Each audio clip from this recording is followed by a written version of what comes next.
Welcome to Backstage with Richard Ridge. My guest is one of the most sought-after directors on stage and screen. He has worked with the likes of Dame Judi Dench, Jude Law, Nicole Kidman, and Daniel Radcliffe. He is currently represented on Broadway with Disney's smash hit musical Frozen, which has just entered its second year at the St. James Theatre. Please welcome Tony Award winner Michael Grandage.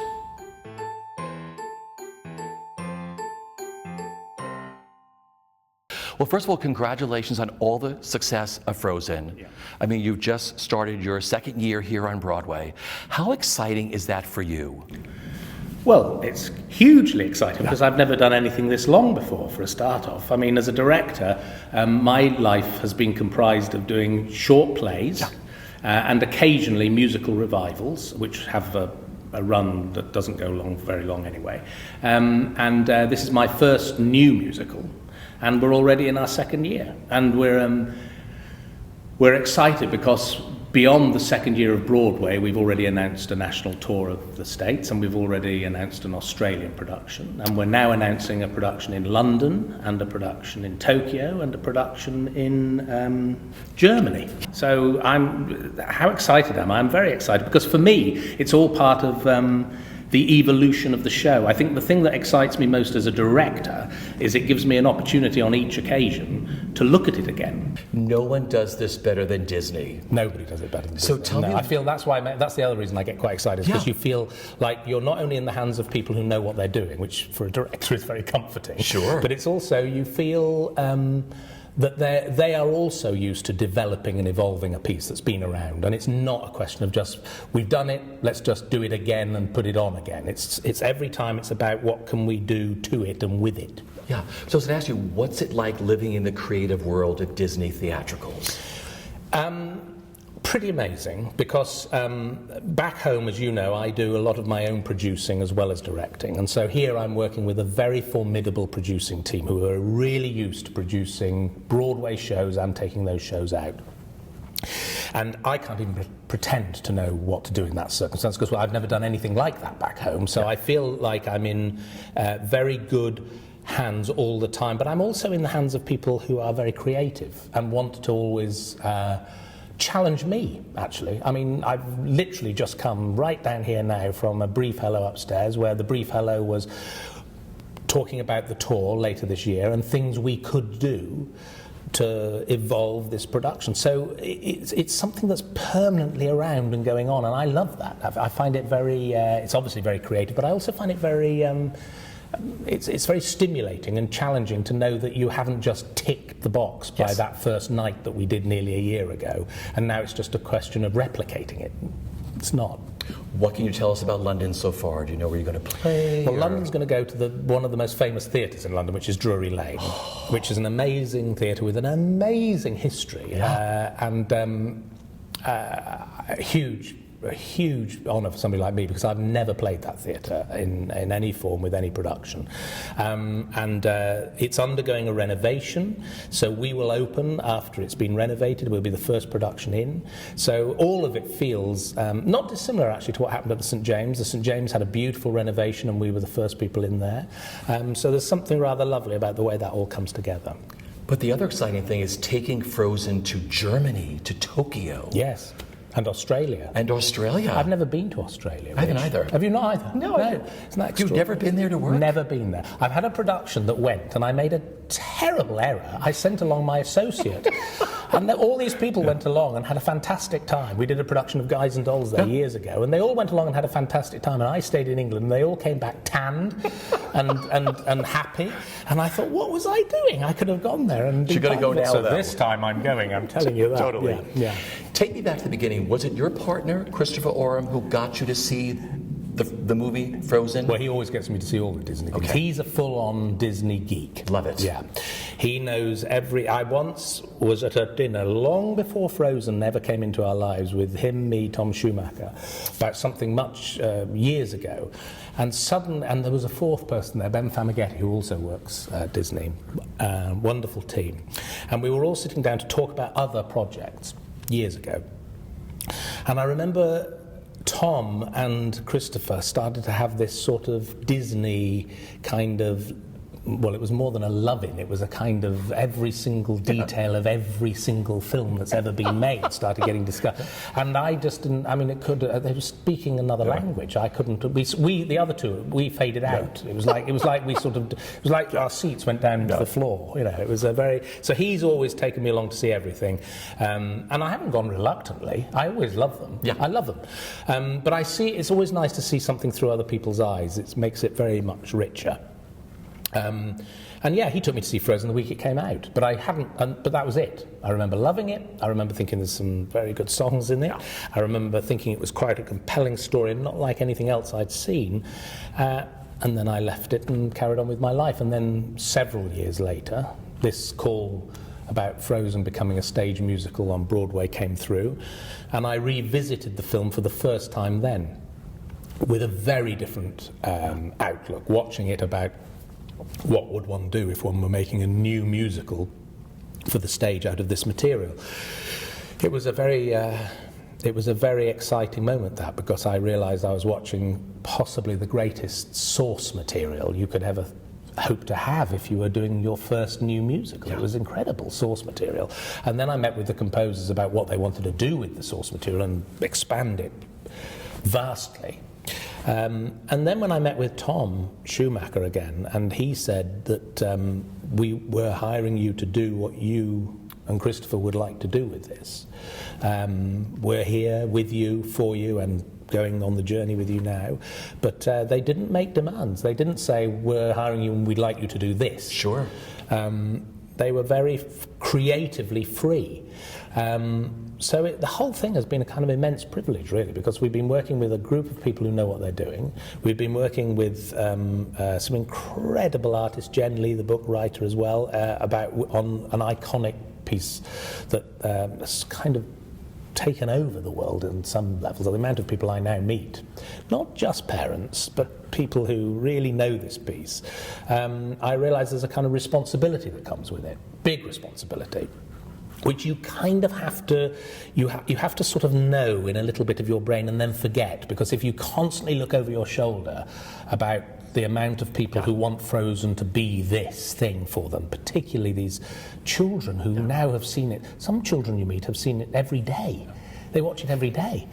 And you go, if I start taking on that responsibility, I won't be able to get up in the morning. I won't be able to come to work. You have to sort of free yourself of it and then just get on with doing it.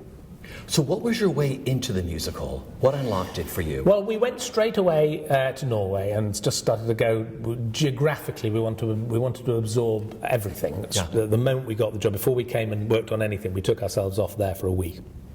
And the myth, I guess, of that country in particular was something that intrigued us from the very beginning, and we tried to look for places where we could introduce more of it into already a very mythical story that the original creative team had created with the movie. We loved that part of the movie and wanted to explore it much further, and going there was kind of extraordinary moment to open all that up. We were meeting people who were telling us about growing up with what it felt like growing up in a world where legend was such an important part and how it was still very much alive as children for them, and that kind of opened something up that made us challenge a little bit of the narrative straight away and say we could do this and we could go in this direction, and what about, would you be all interested if we pushed you in this direction with this, and if we did that, is there a song that could be written here for that? And it was a highly creative, highly collaborative journey. I love to walk, when I go to the theater, I love to walk by the St. James Theater before half hour, because there are generations after generations of families, grandparents, parents, kids, that are probably seeing a show for the very first time. They're going to walk through those magical doors to see this musical. Yeah. I mean, what does that mean to you? I mean, just the way these audiences have been enraptured by this show. Well, it means one very big thing, which is that you have to understand that with this show, perhaps more than any show I've ever done, you might be getting a vast proportion of your audience watching a theatre piece for the very first time in their lives. And that really is a responsibility. So for that reason alone, I want the show to be spectacular in the oldest and most traditional way that word exists, a spectacular piece of theatre, to do things that you would never believe you would see live, effects, magic. Then you've got a beautiful score, you've got fantastic costumes, an amazing set. There's a lot there piecing it all together that creates incredible theatre for the first-time theatre goer. But also, I want it to be amazing for people who go to the theatre a lot. Let's talk about the success of this musical. Like you said, there's the national tour going out. There's 4 productions going around the world. I mean, what is it about this story and this musical? Well, I suppose the story is something, I mean, we are living, you and I are talking right now in a very strange world. There's no question. And I say world because we can't just say it's happened, things in America are difficult. Yeah. It's difficult in our country, it's difficult all over the world at the moment. I think historically it's always difficult at some point in history, and we're just living through one of those difficult patches. But when you do live through one of those difficult patches, you really do need stories that get rid of all cynicism, no cynicism at all, and go straight to the kernel of something important about the human condition. That's what I think you need at times like this more than ever. And I think Frozen really does that. I think the power of love is an incredibly emotive thing to put on stage as an entity in itself for discussion. And I think we need that discussion in this world right now. We might not need it so much some other times. I think you always need it. But I think a cynical, free evening right now is kind of important. And I'm very proud in that respect to be associated with something that is that.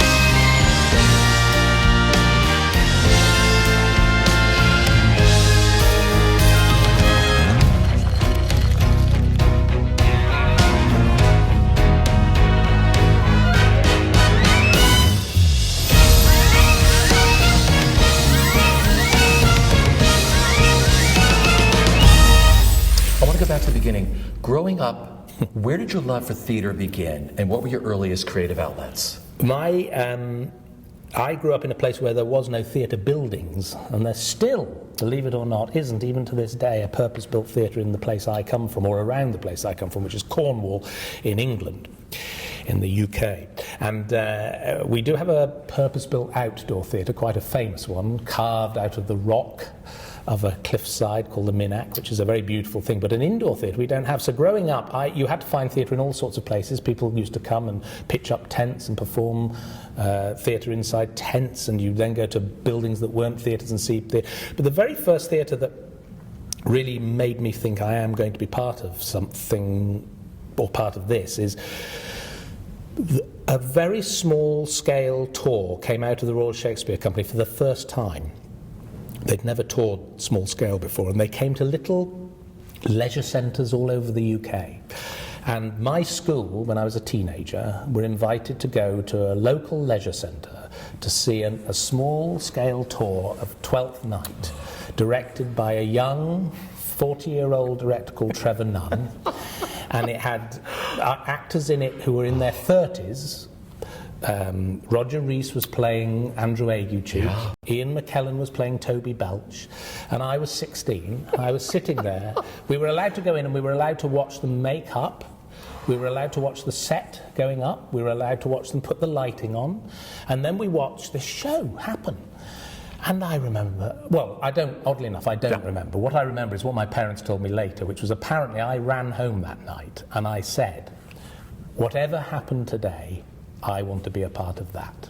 Because what had happened was I was in a room where I'd never experienced an energy like it. There seemed to be a kind of, it was like there was real life there and going on everywhere else. And then in this room, there was a different life going on of some kind of drive and energy of these people making theatre. And it was a serious business, and it was a focused business, and it was fun, but it was also telling us stories. I mean, I was a student who didn't really like Shakespeare, and suddenly I was there watching it, and they were all making sense of it. And I remember something happening during the performance. This I do remember very clearly. I remember the woman playing Maria was walking towards Toby Belch, and she tripped, and it was clearly an accident. She fell over, and she was carrying a tray with tea things on them.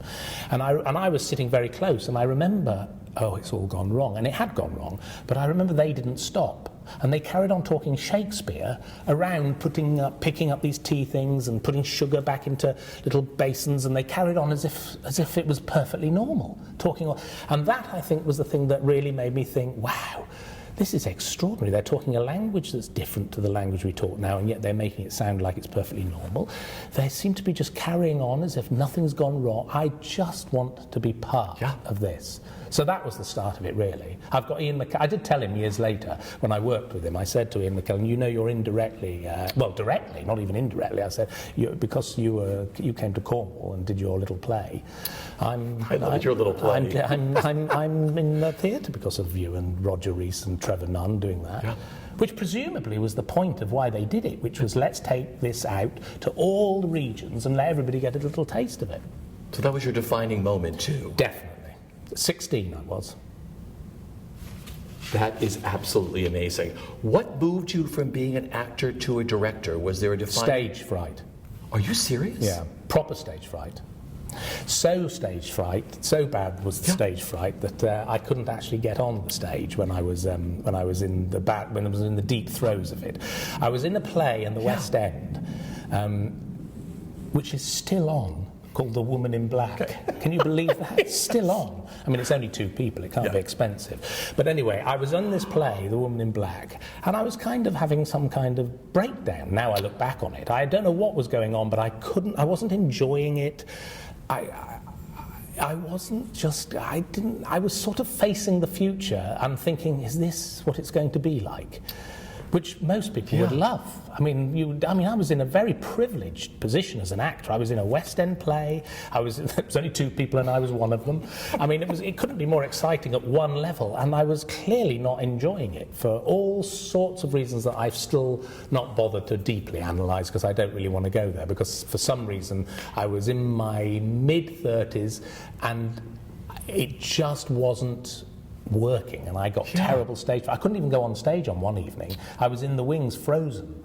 And I remember the stage manager came round and said, you need to go on because the lights have come up and there's an actor out there waiting. And it was a terrible moment because I thought, I'm now letting people down. This is shocking. So we need to sort this out. So I sorted it out by going to talk to a director of a regional theatre and said, look, I'm thinking I can't go on acting. I'm just not, I don't know what's wrong, but I can't do it anymore. So I think I'd like to try my hand at directing. And she was rather brilliant. She was called Pat Truman, and she ran a theatre in Colchester called the Mercury, and she said, you must come and do a play here then in the autumn. I mean, I don't know if that would happen now because it's so difficult to get your first show anywhere. But I went and did an Arthur Miller play called The Last Yankee, small play. I deliberately chose a small play with 4 people just in case. And I went in, and it was an extraordinary moment. I was in a room trying to work out if this was, and it just all fell into place. I was with these actors. I loved them. I loved the idea of working with other collaborators on lighting and design and sets and costumes and putting the piece together, and it just all felt like this was what it should be, whereas acting was starting to feel like what it shouldn't be. You know, we have many actors and actresses will be watching this interview. What do you look for in an audition room? I look for people who try not to second guess what I want, which is sort of something not to look for, I guess. But I look for people to come in and do their own thing, and you'd be surprised. You'd think if they did their own thing and it was way off what the director wanted, you'd think the director probably wouldn't employ them because they seem to be so off the mark of where you were with the part. But quite often they can bring something so extraordinary because they're just doing their thing, as opposed to trying to do what you might want.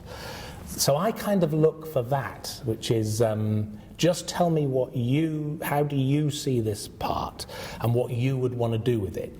And then if it is way off, then there would be a discussion just to see whether they would be up for going in a different direction. But there's something rather wonderful about watching somebody just go off and do something brilliant, but maybe not what you would want in the final production, because it might not sit easily with the rest of the production. But it never bothers me in an audition, because what you see usually is some extraordinary originality. You were the artistic director of the Dunmore Warehouse from, I think, 2002 to 2012. Yeah. Looking back, what are you the proudest of everything you achieved during that? Because you directed some of the finest actors of any generation and some of the greatest plays. What are you the proudest of your tenure at the Dunmore? The thing I'm proudest of is that we introduced a different repertoire there. When I took over from Sam Mendes, who ran it for 10 years before me, I was very, very lucky, because he had incredible success with that theatre. And for anybody succeeding somebody who's been successful, it means you can hit the ground running. It doesn't mean you have to spend 3 or 5 years building the theatre back up, because it's already up there. So you've just got to, you can hit the ground running. So I was very aware that in Sam's tenure, he had looked at a very exciting repertoire of work, but he'd never looked at the European repertoire at all. And I have always been excited by the European repertoire, because there's some extraordinary plays in there, undiscovered plays quite often, but certainly plays that have never been given productions for years and years and years. So knowing that I wanted to work with writers, because they are the lifeblood of the theatre, I thought, rather than turning the Donmar into exclusively a new writing theatre, of which there are many fantastic new writing theatres in England, I'd like to find writers to do new versions of European classics, so that we can bring that repertoire of work to a public in a small space, so they can engage with things. So Ibsen, Pirandello, Schiller,